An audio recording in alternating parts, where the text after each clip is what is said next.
Bonjour à tous, on commence cette revue de presse avec la une du journal L'Équipe qui lance le choc de Ligue des Nations entre le Portugal et la France ce soir au stade de la Luz de Lisbonne.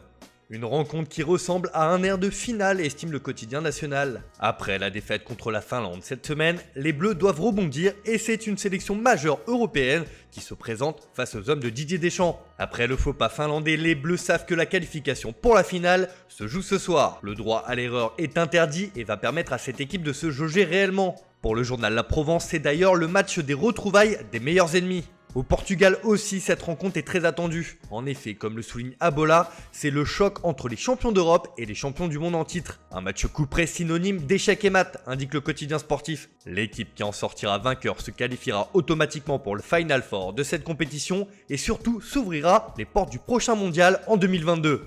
C'est aussi ce que met en avant Ojogo. Il faut gagner pour aller au mondial. Une victoire qui aurait donc un double sens, se qualifier pour le dernier carré de la Ligue des Nations et surtout tracer la route pour le mondial.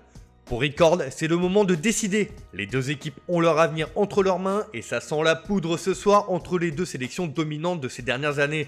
On traverse la Manche où c'est une histoire hors du commun que nous rapporte le Sun sur sa couverture. Actuellement avec la sélection des Three Lions, Harry Kane a été victime d'un vol à plus de 110 000 €. En effet, le capitaine de l'Angleterre a été la cible d'un gang qui sévit à Londres ces derniers mois.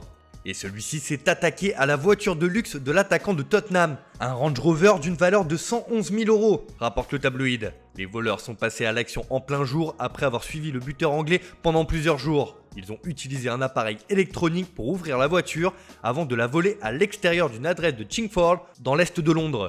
Les enquêteurs ont déjà signifié à Kane que sa voiture ne serait probablement jamais retrouvée. Un véritable film d'action qui a choqué l'attaquant des Spurs. C'est d'ailleurs le troisième joueur de Tottenham qui subit un vol ces derniers mois après Dele Alli et Jan Vertonghen.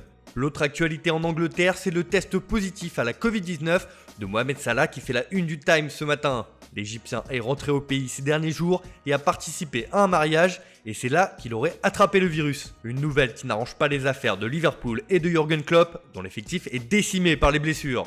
Direction l'Espagne où la saison 3 d'un retour de Neymar au FC Barcelone bat son plein. Le Brésilien fait la une de Sport ce matin qui annonce que le Barça veut récupérer son ancien joueur pour 100 millions € l'été prochain. Selon le journal catalan, le PSG serait obligé de baisser le prix de sa star si celui-ci continue à refuser de renouveler son contrat qui court jusqu'en 2022.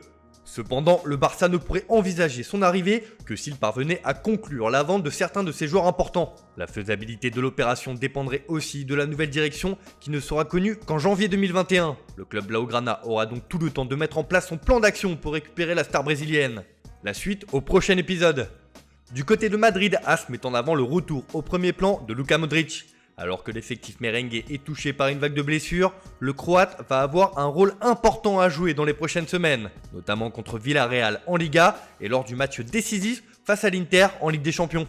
On termine ce tour de la presse en Italie avec là aussi du mercato qui s'affiche en couverture de Tuttosport. Selon le quotidien turinois, la Juventus va se lancer à l'assaut de David Alaba. Le polyvalent défenseur autrichien ne renouvellera pas son contrat avec le Bayern Munich qui arrive à échéance en fin de saison et la vieille dame compte bien en profiter. Comme le titre le journal, le mercato commencera par Alaba. La liste de Paratici est prête pour janvier et la saison prochaine. Priorité à la défense avec pour objectif principal le défenseur autrichien du Bayern, écrit le quotidien. Mais les milieux de terrain sont également observés avec attention. Oussama Aouar reste le favori à ce poste. De son côté, la Gazzetta dello Sport estime qu'Andrea Pirlo, l'entraîneur de la Juve, a enfin trouvé son équipe avec le retour de Matthijs de Ligt et Alexandro après la trêve internationale. La Juve est née comme l'entraîneur le veut, écrit le journal au papier rose. Voilà, c'est tout pour ce matin. Bonne journée à tous. On se retrouve dès demain pour une nouvelle vidéo sur Foot Mercato.